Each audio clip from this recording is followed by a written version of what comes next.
세상을 바꿀 과학기술을 알아보는 테크노미 시간입니다. 김덕진 IT 커뮤니케이션 연구소장과 함께합니다. 어서 오세요. 네, 안녕하세요. 반갑습니다. 김덕진입니다.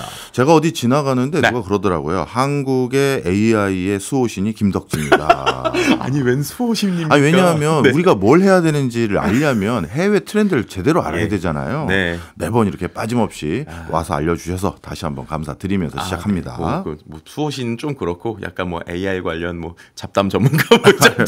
아닙니다. 오늘도 되게 따끈따끈한 소식인 것 같아요. 네. 오픈 AI에서 거액의 금액을 들여서 원래 인수하려고 했던 회사 윈드서프 결국 인수가 불발됐어요? 맞습니다. 저희가 한 2, 3주 전쯤에 오픈 AI랑 마이크로소프트 얘기하면서 그때 제가 또 한번 이야기 드렸던 게 오픈 AI가 이 코딩하는 스타트업이죠. 그러니까 코딩 AI를 잘 만드는 윈드서프라는 회사를 엄청난 금액에 인수하려고 하고 있다라는 이야기를 드렸었고 그때 이게 한 30억 달러 그러니까 우리 돈으로 치면 4조가 넘는 돈이죠. 4조 1천억 정도의 인수를 하려고 했는데 결국 인수가 불발로 끝났습니다. 네. 원래 7월 말까지가 독점 협상 기간이었거든요. 그 기간이 끝난 거예요. 그리고 나서 이제 결국에는 다른 기업과 논의할 수 있는 상태가 된 것이고 아예 무산됐다라는 게 이제 해외에서의 이제 여러 매체들에서 나오고 있는 상황이죠.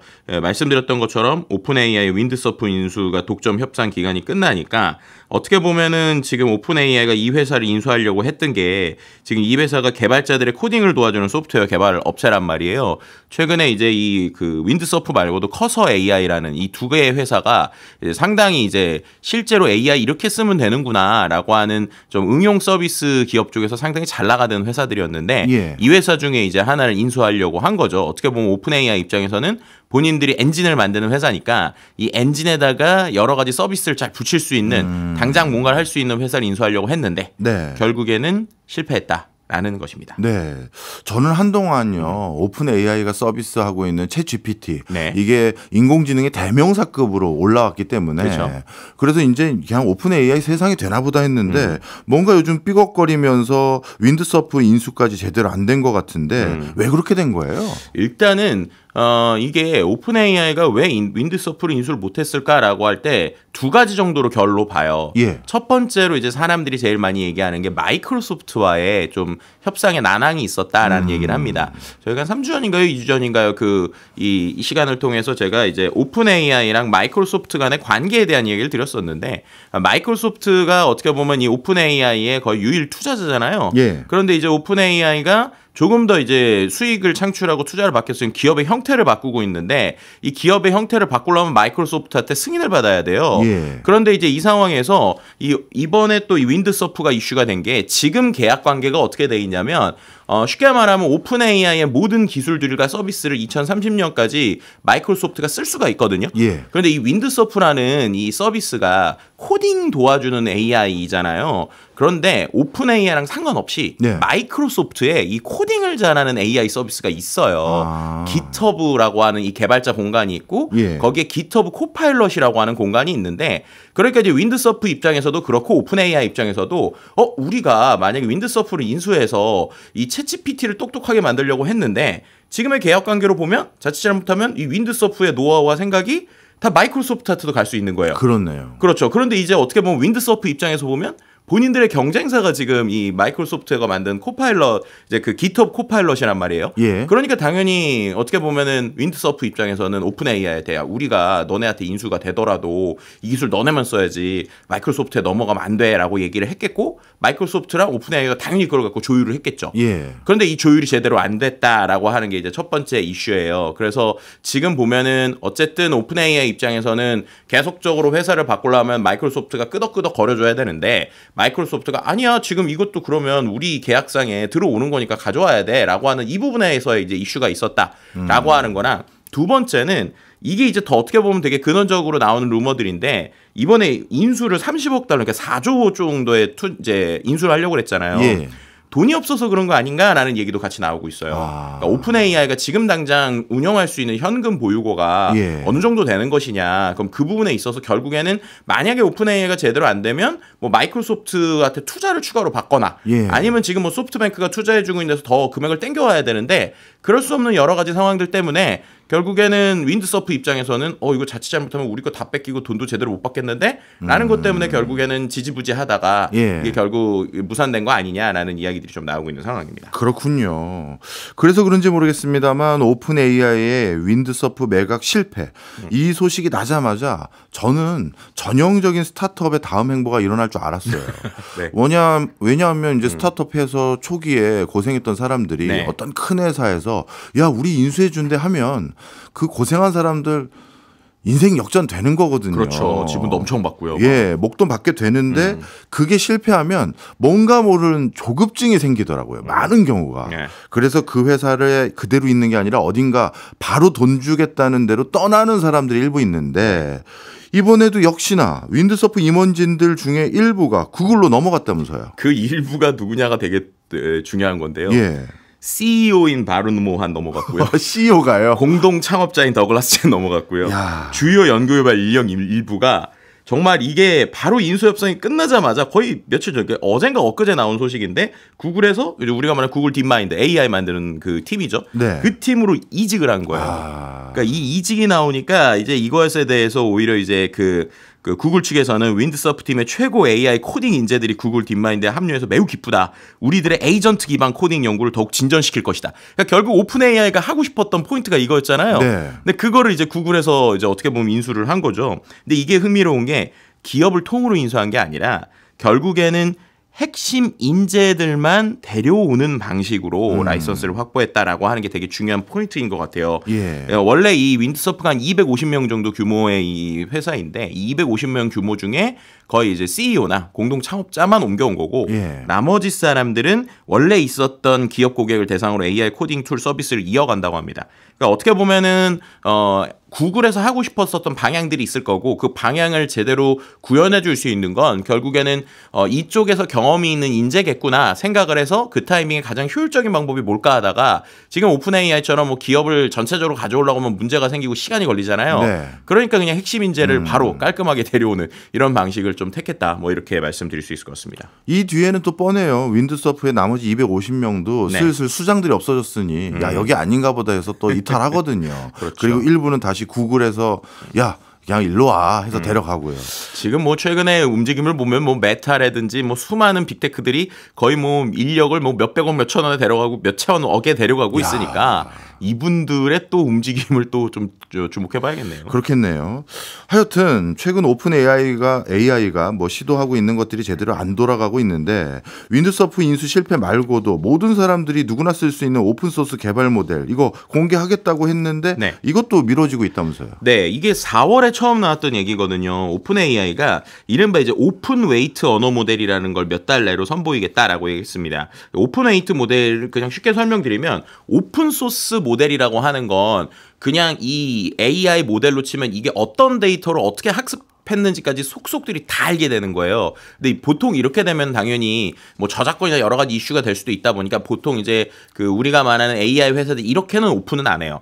보통 이제 오픈 웨이트 형태로 이제 오픈을 하는데 오픈 웨이트라고 하면 데이터를 뭘로 했는지는 모르는데 그 구동 방식은 좀 알 수 있는 거예요. 예. 그래서 그 어떻게 보면 이 소스를 받아서 내가 뭔가 추가적으로 작업할 수 있는 건데 제일 대표적인 게 딥시크 같은 거라고 보시면 됩니다. 예. 그러니까 거의 딥시크 수준으로 완전히 오픈을 해서 이번에 공개하겠다라고 원래 얘기를 했었고 실은 이제 챗GPT를 만든 오픈 AI가 지금까지 이렇게 공개를 했던 게 2019년 2월에 GPT-2 모델까지는 이렇게 공개를 했었고 고요. GPT-3부터는 이렇게 공개 안 했었어요. 그런데 어떻게 보면 이렇게 딥시크 같은 녀석들이 계속 공격적으로 나오니까 우리가 진짜 오픈웨이트 모델 이번에 제대로 공개를 해서 이거 갖고 뭐 사람들이 설치도 하고 스마트폰에도 깔고 막 이렇게 할 수 있게 하겠다라고 얘기를 했었거든요. 그리고 이게 조만간 나올 것처럼 계속 얘기했는데 최근에 또 며칠 전에 이게 한 번 더 추가적인 안전성 검증과 고위험 영역에 대한 리뷰가 필요하다면서 출시를 미뤘는데 언제 하겠다는 얘기도 안 하고 있어요. 그러니까 이렇게 지금 연기를 두 번째 하고 계속 이제 기대감이 높아진 상태에서 실망감이 커지는 게 이게 왜 그런가에 대한 얘기가 이제 계속 나오고 있는 거죠. 예를 들면은 이제 실제로 그 성능이 안 나오는 게 아닌가라는 얘기도 같이 나오고 있어요. 예. 그건 왜 그러냐면 두 가지인데 최근에 이제 오픈 AI가 계속 이런 여러 가지 이슈들 때문에 핵심 인재들이 계속 빠지고 있는 상황에서 이제 본인들의 메인 서비스가 아닌 오픈소스형 모델을 제대로 만드는 정도의 인력이 있는 것인가라고 하는 이야기가 계속 나오고 있었고 또 실은 7월 12일, 그러니까 지난주 토요일인데 토요일 날 중국에서 문샷 AI라는 회사가 키미 K2라는 오픈 소스 모델을 냈거든요. 예. 근데 이 모델이 또 장난이 아니라는 거예요. 그래서 뭐 우리가 요즘에 에이전트 얘기를 하는데 예. 이게 단순히 그냥 언어 모델 수준이 아니라 우리가 어떤 일을 할 수 있는 여러 가지 응용 서비스를 붙일 수 있는 수준의 그러니까 엄청 고도화된 모델을 또 중국에서 오픈 소스로 냈는데 그럼 지금 상태에서 이제 오픈 AI가 이제 오픈 소스를 내면 당연히 이 중국 모델하고 비교가 될 거잖아요. 예. 근데 성능이 나오지 않는 것 때문에 미룬 것이 아니냐라고 하는 이야기들도 좀 같이 나오고 있는 상황입니다. 그렇군요. 혹시 뭐 이런 오픈 소스 개발하고 할 때 뭐 개인 정보라든가 프라이버시라든가 이런 뭐라 할까요? 법 규제 문제 이런 건 없습니까? 법 규제 문제도 충분히 가능하죠. 그러다 보니까 말씀드렸던 것처럼 소스 코드 전체를 공개하지는 않는 이유가 거기 있어요. 근데 지금 법 규제 얘기하셨으니까 실제로 오픈 AI가 이 오픈 소스 쪽 말고 원래 자기들이 하는 챗GPT 서비스에 그 말씀하셨던 이 지적재산권과 관련된 좀 소송이 하나 걸려 있는 게 있습니다. 근데 이게 참 우리에게 고민을 주는 건데 뭐냐면은 미국의 2025년 5월에요. 미국 뉴욕 남부 지방 법원에서 오픈 AI에 대해서 챗GPT의 모든 대화 로그, 그러니까 출력 데이터를 보관을 다 해라라는 명령을 내렸어요. 원래는 이게 30일 지나면 삭제가 되거든요. 예. 그런데 계속 보관을 하라는 거예요. 근데 이게 왜 그랬느냐? 지금 뉴욕타임스나 언론사들이 다 지금 저작권 침해 소송을 걸어놨는데 이거 너네 진짜 저작권 침해 소송인지 알려면 너네 챗GPT한테 사람들이 명령 내렸을 때 나온 모든 로그 데이터를 보면 알 수 있으니까 너네 로그 데이터 저장해라고 얘기를 했다는 거예요. 근데 이게 이제 두 가지 의미인데 그러면 우리 입장에서 보면 우리 개인이 쓴 데이터들을 어쨌든 법적인 증거라고는 하지만 오픈 AI가 다 모은다고? 라고 하는 것에 대한 좀 프라이버시에 대한 이슈가 있을 수 있고 두 번째는 이렇게 되면 이 엄청난 보관량을 또 돈으로 계산해야 되잖아요. 예. 그러니까 챗GPT가 30일 있으면 데이터 지웠는데 법적인 명령 때문에 몇 달 치라도 또 저장하려면 이것도 클라우드 용량 엄청날 거잖아요. 그리고 혹여나 거기에서 만약에 이런 뭐 지적재산권 관련돼서 뭐 배상금을 뭐 내라 이런 식이 되면 또 오픈 AI 입장에서 경제적 타격이 클 거기 때문에 여러 가지 이슈들이 지금 오픈 AI에 좀 섞여 있는 상황이다라고 말씀드릴 수 있을 것 같습니다. 그렇군요. 사실 이렇게 오픈 AI가 뭔가 제대로 된 성과를 내지 못하면 자연스럽게 그 다음 일어나는 일이 이제 오픈 AI 내부에 있는 인력들도 이탈할 가능성이 많은데 그렇죠. 여기가 아닌가 보세 하면서요. 다른 회사들은 돈도 더 많잖아요. 빅테크 기업들은. 네. 어떻습니까? 내부 인력 유출 있나요? 일단은 내부 인력의 유출과 분할을 이제 설명을 하려면 처음부터 돌아가야 되는데 우리가 말하는 샘 알트먼이 예. 이제 오픈 AI에서 축출당했다가 다시 들어왔었잖아요. 그렇죠. 그리고 임원진을 다시 세웠잖아요. 예. 그때 먼저 어떻게 보면은 반기를 들었었던 사람들, 뭐 일리아 수스케버라든지 뭐 이런 사람들이 대부분 원래 이 오픈 AI의 코어 인재들이었거든요. 예. 근데 일단 그 사람들이 한번 빠졌어요. 그렇죠. 그러니까 그때도 사람들이 오픈 AI 좀 모르겠는데 뭐 이랬거든요. 근데 그 이후에 또 추가 투자를 받으면서 인력을 계속 키웠습니다. 그러니까 2023년 11월에 오픈 AI가 전체 직원 수가 한 770명 정도였어요. 그러니까 그렇게 많지 않은 이제 이 서비스에 보면 네. 2025년 4월에 5,000명까지 늘렸어요. 그러니까 예. 그만큼 많이 늘린 건데 그럼 여기에서 늘린 사람들이 정말 기술의 핵심이냐 아니면 영업 인재냐 뭐 이런 것들에 대한 말이 많습니다. 근데 그 와중에 저희가 또 이 시간을 통해서도 이야기를 드렸지만 메타에서 최근에 초지능 한다고 하면서 엄청난 인재들 막 1,000억씩 막 계속 인수하고 있잖아요. 예. 이 오픈 AI에 있는 많은 인재들한테 메타에서 계속 러버콜을 대놓고 보내는 거예요. 예. 어느 수준으로 보내느냐? 반나절 안에 승인해라. 반나절 안에 승인하면 오자마자 사이닝 보너스로 1,200억 줄게. 1,200억이요? 네, 이러고 있어요. 그러니까 이제 어떻게 보면 핵심 인재들이 과연 이거를 가만히 있을 수 있을까? 그래서 처음에 상당히 흥미로운 게 이런 이야기가 처음에 나왔을 때 샘 알트먼이 이제 자기 동생이 하는 팟캐스트에 나가서 우리가 이렇게 나왔지만 우리 직원들은 흔들리지 않아 이런 식으로 얘기를 했거든요. 예. 근데 며칠 지나고 나서 실제로 인력 유출이 막 시작이 된 거예요. 그래서 이게 참 이것 때문인지 모르겠는데 최근에 오픈 AI에서 너네가 원하면 한 달씩 유급 휴가 줄게. 그러니까 지금 너무 힘들어서 그럴 수 있으니까 최대 한 달까지 쉴 수 있게 해줄 테니까 좀 쉬면서 재정비하고도 올 수 있어. 이런 이제 정책들을 막 펼치고 있거든요. 예. 어떻게 보면 이게 정말로 지금 오픈 AI의 핵심 인재들에 대한 여러 가지 러브콜도 좀 이제 있는 상황에서 비전도 보이지 않고 고민되는 사람들이 좀 있을 수 있겠다라는 것들을 좀 시사하는 바들이라고 볼 수 있는 거죠. 이 오픈 AI 뭔가 문제가 심각해 보여요. 왜냐하면 한 달 쉬고 올게가 중요한 게 아니라 네. 1,200억 받으면 평생 쉴 수 있어요. 이걸로는 직원들 못 잡을 것 같은데 이러다가 오픈 AI의 전성기 끝나는 거 아닙니까? 어떻게 보세요? 되게 중요한 타이밍이 올 것 같은데요. 결국에는 올해 말까지 오픈 AI의 변화를 우리가 잘 살펴봐야 됩니다. 왜 잘 살펴봐야 되냐면 오픈 AI가 지금 돈을 추가적으로 투자를 받기 위해서 전제 조건들이 있어요. 어떤 게 있냐면 회사의 지금의 구조를 바꿔야 됩니다. 원래 오픈 AI가 비영리 단체였는데 지금은 영리법인과 비영리법인이 섞여 있는 형태로 구조를 변화하고 있거든요. 예. 근데 그렇게 해야지 소프트뱅크한테 추가적인 투자를 받을 수 있어요. 왜냐하면 지금 소프트뱅크가 400억을 투자해 주기로 했거든요. 400억 달러. 400억이 아닙니까? 엄청난 돈이죠. 400억 달러니까. 예. 400억 달러를 투자해 주기로 했는데 지금 100억 달러밖에 아직 투자를 안 해줬습니다. 그럼 300억 달러는 언제 이제 투자를 해주기로 했느냐? 2025년까지 말씀드린 대로 영리적인 성격을 띠고 있는 형태로 전환을 했을 때 나머지 4분의 3의 돈을 주기로 한 거예요. 예. 근데 이러려면 말씀드린 대로 마이크로소프트랑 이 어떻게 보면 딜을 잘해야 돼요. 근데 마이크로소프트는 계속 여러 가지로 너네 이러려면 우리한테 더 뭐든 더 조건을 줘야 돼라고 얘기를 하고 있는데 오픈 AI가 이걸 지금 제대로 안 받아들여주고 있는 상황이거든요. 예. 근데 이 상황에서 지금 영리 정원을 마감하는 마감일이 2025년 12월 31일입니다. 그러니까 올해 말까지 이거를 정리하지 않으면 또 이런 기회가 안 와요. 그럼 결국 이 상태에서 이 300억을 받을 수 있을 것이냐? 아니면은 이거를 어떻게 할 것이냐 이런 얘기가 나오고 있는 상황이고요. 그리고 지금 이렇게 되는 것 자체가 오픈 AI에 있는 모든 연구자들이 지금 거의 번아웃이 오는 것이 아닌가라는 얘기들도 나오는 거예요. 네. 제가 이거를 공감하는 이유가 뭐냐면 실제로 저도 지금 챗GPT 나오고 나서 3년 동안 열심히 달리고 있잖아요. 예. 제 주변에 같이 달렸던 기업인들, 연구자들 중에 정말로 건강이 안 좋아서 좀 쉬시는 분들도 많아요. 예. 그 정도로 여기가 정말 스트레스도 많이 받고 이런 상황이란 말이에요. 근데 결국 이 상황에서 어떻게 움직일 것인가라는 포인트가 나오고 있고 그래서 지금 얘기 나오는 건 이러다가 마이크로소프트가 아예 인수하는 거 아니냐라는 얘기들도 나오고 있거든요. 그래서 제가 볼 때는 포인트는 두 가지인데 올해 말까지 기업의 형태를 완벽하게 변화할 수 있느냐 첫 번째.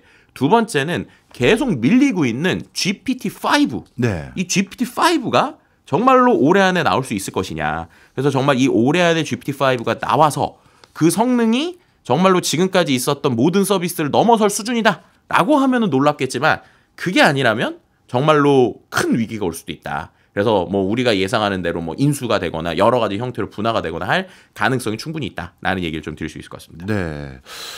머스크도 자율주행부터 옵티머스라는 로봇 다 이게 AI 기반이잖아요. 네. 머스크 동향도 좀 알려주세요. 일론 머스크가 최근에 그록 신형 모델 냈죠. 이것도 9일날 나온 건데 그록 4가 나왔거든요.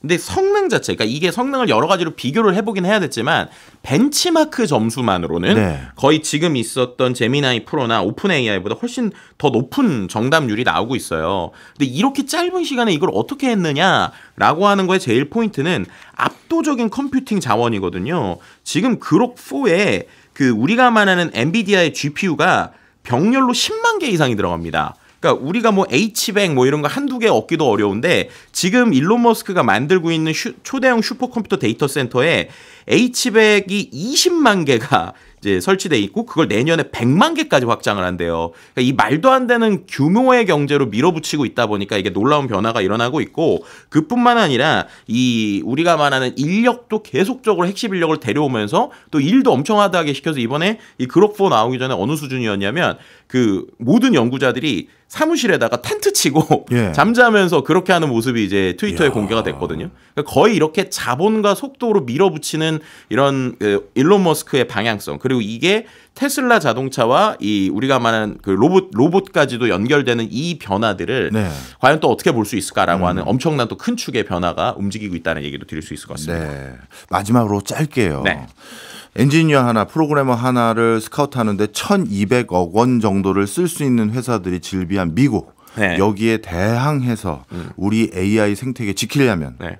우리는 뭐 해야 됩니까? 일단은 투자할 거면 화끈하게 해야 된다. 예를 들면 지금 하는 데이터 센터 수준 아니고 저는 이제 무슨 얘기 드리냐면 우리가 예전에 정말 경부고속도로 설치한 것처럼 아니면 인터넷망 깐 것처럼 예. 거의 그 수준의 투자가 정말 돼야 된다라는 거고 예. 하더라도 집중해서 한 곳이라도 제대로 틈새를 봐야 된다. 왜냐하면 중국의 변화를 보고 유럽의 변화를 보더라도 영원한 승자가 없구나라는 게 오히려 지금 오픈 AI의 몰락을 통해서 볼 수 있는 거거든요. 예. 그래서 우리가 알 수 있는 핵심 인력을 정말로 제대로 집중해서 하나의 형태, 예를 들면 에이전트라든지 피지컬 AI라든지 물리적인 이런 제조 역량에다가 AI를 넣는다든지 이런 쪽으로 우리가 잘하는 쪽에 정말 집중해야 되는 시기가 왔다. 이런 얘기 좀 드릴 수 있을 것 같습니다. 알겠습니다. 지금까지 한국 AI의 수호신 김덕진 IT 커뮤니케이션 연구소장이었습니다. 고맙습니다. 네, 감사합니다.